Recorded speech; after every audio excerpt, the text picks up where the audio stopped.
šis video būs par to, ja tu meklē gadiem ilgi, kāds ir tavs dzīves aicinājums, misija, un tu vēl joprojām neesi sapratusi, tu vēl joprojām skaties video, meklē, nevari saprast 100 uz vienu jautājumu esi atbildējis, bet arī neesi nonākusi pie secinājuma, kāds tad ir tavs galu galā dzīves aicinājums, dzīves misija.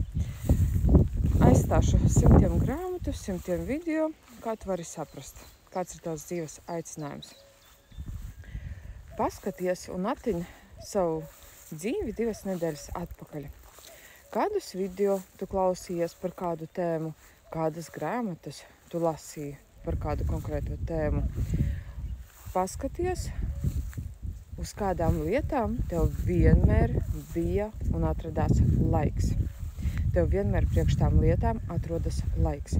Tev vienmēr tās lietas tevi iedvesmo, motivē, tev rodas daudz enerģijas, tu gatava iet un īstenot.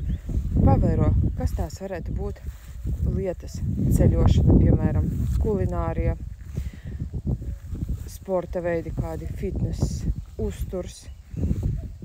Kādam varbūt būs tās automašīnas, kādam būs, nezinu, par veselību un tā tālāk. Atrodi, tā teikt, attiņ savu dzīvi 2 nedēļas atpakaļ, un tu zināsi, kāds ir tavs dzīves aicinājums un misija. Bet, ja tu, protams, vēl joprojām maldies, šaubies, nezini, ko un kā darīt, kā vispār atrast, vai tas ir patiešām īstais, vai tas nav īstais dzīves aicinājums, tad piesakies pie manis uz konsultāciju, rakstot šeit tepat privāti. Un tiksimies jau!